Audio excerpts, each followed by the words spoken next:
बेंगलोर के अंदर स्कूल के बच्चों के बैगों की जब तलाशी ली जाती है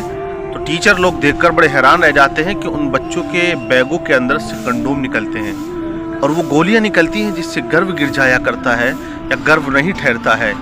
मतलब ये निकलता है कि वो 10 क्लास के बच्चे थे और अभी जवानी की दहलीज पर उन्होंने कदम ही रखा है। जिन बच्चों को एजुकेशन की तरफ देखना चाहिए, तालीम की तरफ ध्यान देना चाहिए, किस तरफ किस लाइन को पकड़े हुए हैं, तो इससे आप अंदाज़ा लगा सकते हैं जिसे हम कहते हैं आज़ादी आज़ादी आज़ादी। और जो लोग इस्लाम को बदनाम करने की कोई कसर नहीं छोड़ते और वो हमेशा इसी ताक में रहते हैं कि जहाँ इस्लाम ने पर्दे की बात की उन्होंने वहाँ ग़ुलामी की बात की, जहाँ तालीम को एक लिमिट के साथ हद में रहकर हासिल करने की बात इस्लाम ने की, वहीं पर उन्होंने आज़ादी की बात की और कहा कि इस्लाम ने देखे पाबंदी लगाई, इस्लाम नहीं चाहता है बच्चे पढ़ें या पर्दे में रहकर लड़कियां दम घुट जाए और वो इसी तरह ज़िंदगी गुजारें। लेकिन वो ये नहीं देखते कि इस्लाम हर आने वाले ख़तरे से पहले वाकिफ़ कर देता है कि इंसान अगर इस तरह ख़तरे में रहेगा, इस तरह आज़ादी के नाम पर लड़के लड़कियों को खुला छोड़ा जाएगा तो रिज़ल्ट यही निकल के आएंगे कि किताबें कम आएंगी और ऐसी अय्याशियों की चीज़ें ज़्यादा निकल के बाहर आ जाएंगी।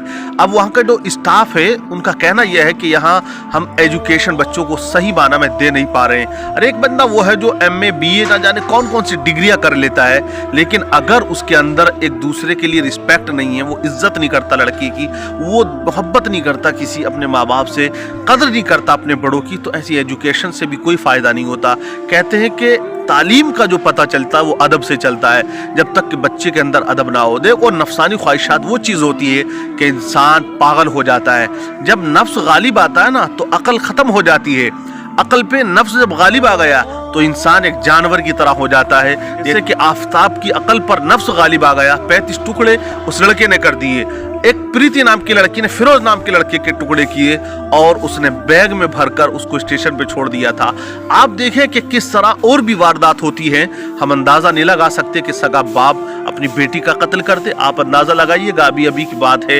एक सगे बाप ने दूसरे पर इल्ज़ाम लगाने के लिए अपनी 10 साल की बेटी की गर्दन को काट दिया। मतलब यह है कि इंसान तालीम याफ्ता होने के बाद जब ऐसे काम करता है, ऐसी तालीम से कोई फायदा नहीं होता है। तालीम वो होती है कि जो सम्मान करना सिखाती है, मोहब्बत करना सिखाती है, अदब करना सिखाती है, और वही इंसान कामयाब होता है जिसका कदम जवानी में ना बहक पाए, और जिसका कदम जवानी में बहक जाता है वो कभी सक्सेस नहीं हो पाता है। आज आज़ादी के नाम पर हमने हॉस्टलों में लड़के लड़कियों को छोड़ दिया है, लड़कियां खुलेआम घूम रही हैं, कोई पाबंदी नहीं है, जिसका रिजल्ट ये निकल के आता है कि आज बैगों के अंदर जिनमें पढ़ने की किताबें होनी चाहिए, फ्यूचर बनाने की किताबें होनी चाहिए, आज उसके अंदर अय्याशियों की चीज़ें निकल के आ रही हैं। तो ये सब देन है यूरोप की, अमेरिका की, मगरिबी तहजीब की, जिसको हम फॉलो करते हैं, इंडिया वाले फॉलो करते हैं और नाम देते हैं नया कल्चर है, नया फैशन है, नया दौर है। अब वक्त भी ऐसा ही है,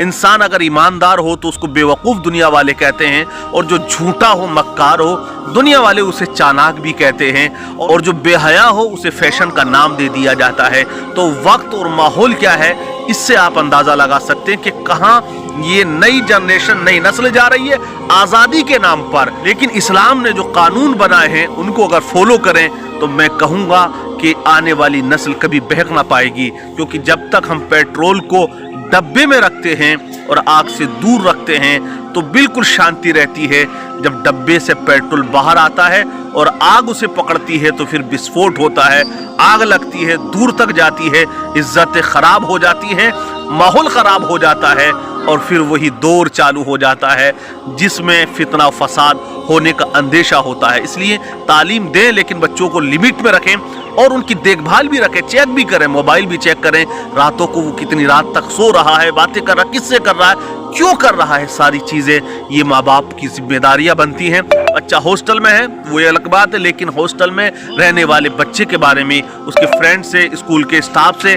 तमाम उसकी जानकारी उसके वालिद को, उसके बड़े भाई को, घर वालों को होनी चाहिए। लड़कियां हॉस्टल में पढ़ रही हैं तो उस पर भी आप नजर रखें, वो कहाँ जाती है, कैसे फ्रेंड है,